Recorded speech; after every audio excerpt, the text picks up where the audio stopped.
Good morning, students. So today in this video lecture we are discussing about the actuator, that is the pneumatic actuators. So already you have studied these actuator parts in the hydraulic part, in the hydraulic system, that is what you can call it an hydraulic actuator. In similar way, so even you are going to use the actuators in the pneumatic system, so that's why I can call it the pneumatic actuators. So basically these actuators are classified into two types, that is the linear actuator and the rotary actuators and the semi-rotary actuators. Okay, there are three types of actuators: linear, rotary and semi-rotary actuator. That is linear actuator, this device converts the hydraulic or pneumatic energy into the linear motion. So that's why you can call it the linear actuator. And rotary actuators are the device or the components which converts the hydraulic or pneumatic energy into the rotary motion. Okay, and similar way that is a semi-rotary. So that is not in a linear or the complete 360 degree, it is a semi-rotary in a required angle, so that semi-rotary actuator converts that hydraulic or pneumatic energy into the semi-rotary motion. Okay, so these are the basically three types of actuators. So already I think you know that what is the actuator. Actuator is the element or the component which will convert the hydraulic or pneumatic energy into the mechanical energy. So that's why it is called as an actuator. It is the end component in hydraulic or pneumatic system. So we'll discuss some examples for the linear actuator, rotary and semi-rotary actuators. Okay, so first if you come to the linear actuators, so the linear actuator mainly there are two types, that is single acting cylinder and double acting cylinder. The schematic representation of this single acting and double acting actuators are showing here. So this first figure shows the single acting cylinder. Okay, so if you go with the component, first construction of the single acting cylinder, it is having the outermost component is a cylinder body, and it consists of the piston, that is a U cap seal, it is a piston, okay, and it is a spring, okay, because this is a spring return actuator, and then it is a bush O ring type. These are the sealing devices, end cover, and this is a piston plunger, okay, piston rod. Okay, these are the components are made up of this single acting cylinder. So I will explain in simple words how this single acting cylinder works. Okay, so it is having the ports. See here, this is a only one port is having. So this single port itself is act as an, it is a drain port. Basically the main port is on this side, okay, piston side. So the air, because this actuator, because actuator means what, it is the end component. So basically this actuator converts the hydraulic or pneumatic energy into the mechanical energy. So that is high pressure air or the fluid will come through this port, and because due to this high pressure, that pressure will act on this piston, so automatically this will execute the forward stroke. Okay, that is the extension stroke will get executed, and it is having the piston rod and will converts the hydraulic or pneumatic energy into the mechanical energy here. So that mechanical energy you can make use for some application. Okay, that is a forward stroke or the, that is the first stroke, and return stroke, because once the forward stroke is executed and it extract the energy, that is the pressure energy from the air or the fluid, but at the same time that air will go out through the this cylinder to the reservoir. So that will during the return stroke, okay, so automatically it will get executed because the spring return valve. Okay, so there is a piston is spring is there on the rod side. So during the forward stroke, that spring will get compressed. Once the forward stroke is executed, then automatically it will return back immediately. Okay, so how it will execute the forward and return strokes. Okay, so this is a simple working principle of the single acting cylinder. Okay, so then similar way if you come to the double acting cylinder, so it is having one extended port here. Again the component wise it is similar. Again there is a piston rod is there, piston is there, and the retracted ports, extended ports. Okay, rods seal is there, end seals are there, because in order to avoid the, or you can protect the leakages, because these components are very essential, end seals or rod seals. Okay, because if you are using these things in the hydraulic or pneumatic component, means the maximum chances are there to get leak that oil. Okay, so then how this double acting cylinder will work, I will explain. So these are during the first stroke, the oil will get come through that air will get entered through this extended port on this side. Okay, so then the piston will execute the first stroke. Okay, so next in the reverse, in the second stroke, return stroke, the air will get passed through, you can supply through this retracted stroke, then the stroke will executed in the return stroke. Okay, because in the double, what are the difference, main difference between is double and single acting cylinder is that in the single acting cylinder only during the power stroke you will generate the power or the mechanical energy. During the return stroke you cannot generate any useful energy in the single acting cylinder, but as in case of double acting cylinder, during both the stroke you are going to generate the, or you can going to produce the mechanical energy, useful energy. Okay, that is the main advantage of this double acting cylinder. Okay, during powered stroke and return stroke, so this execute or you can get the mechanical energy from this actuator. So this is about the simple working principle of this linear actuators.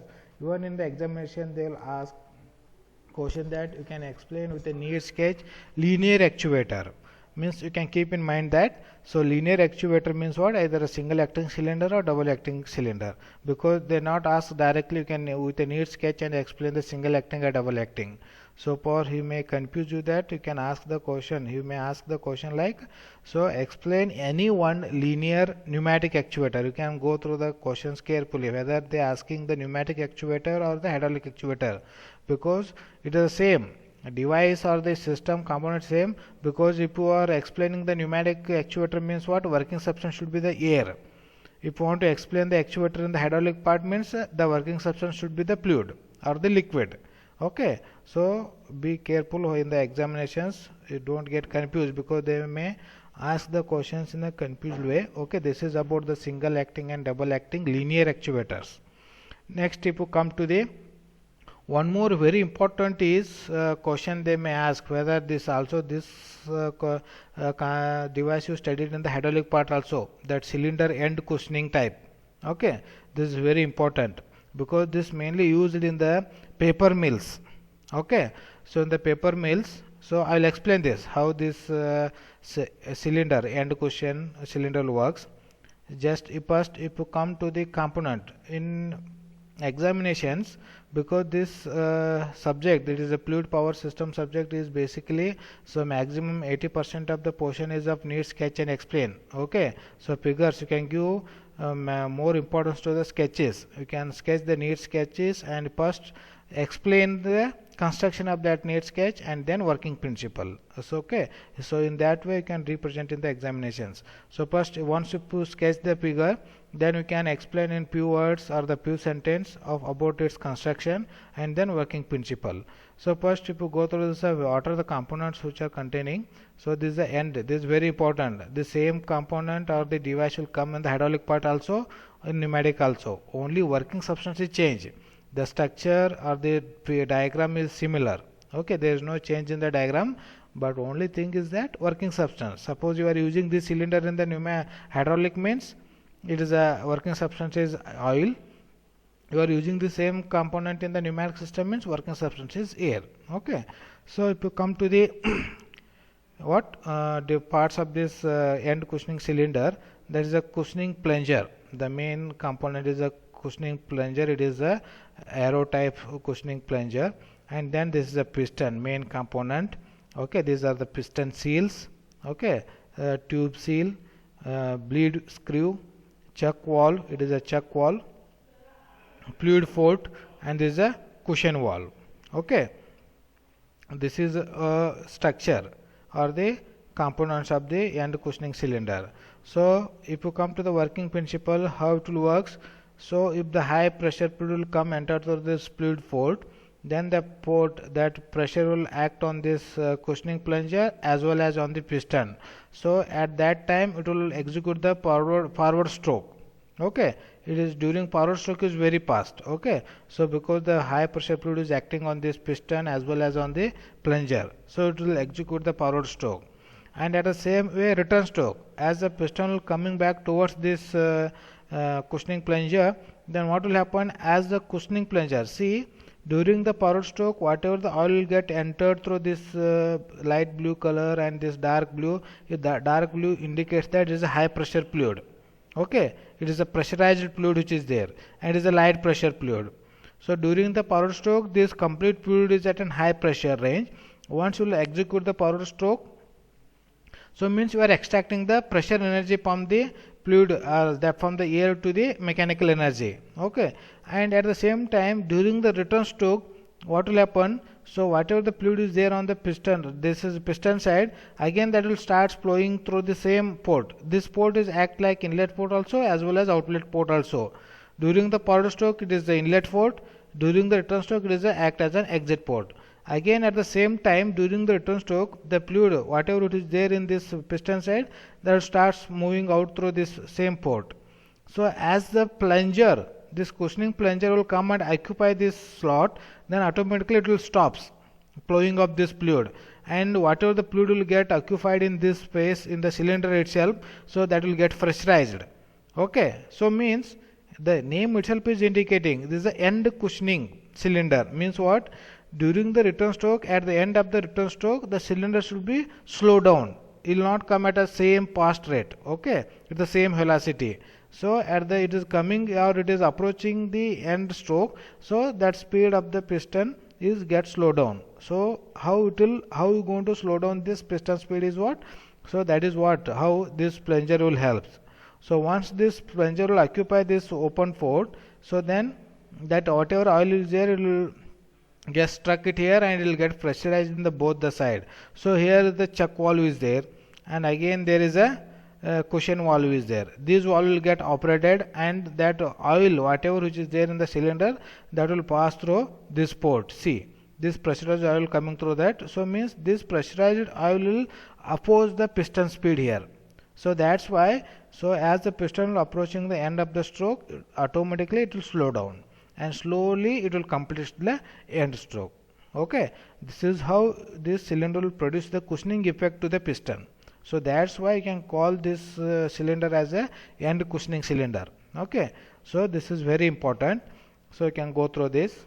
You can read. If you have any doubts, you can ask me later. Okay, this is about the end cushioning cylinder, and at the same time, so this also comes under the linear type. Okay, so in the linear type actuator. So next, if you come to the rotary type actuator, that is what you have studied in the hydraulic part also. Here in this subject is very simple, because most of the things are duplicates in the hydraulic and pneumatic system. Okay, so already these things you studied in the hydraulic part. In same things you are studied in the pneumatic also, but only thing is working substance is changing. That's it. Nothing change in that. Okay, so first one is the gear motor. This is a vane motor, and this is a semi rotary type motor. Okay, or the actuator.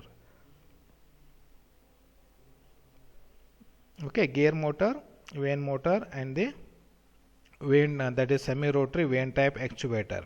Okay, so how this will converts, because gear motor, this is a, you can call it as an internal gear also, that is external gear also. So that fluid in at a low pressure will get entered. Okay, high pressure fluid will get entered, and that due to high pressure fluid, so these gears will get rotated. Means these gears are connected to the external shaft, so automatically it will convert that hydraulic power into the mechanical power. So I am explaining the simple words. Already you studied these things in the hydraulic part.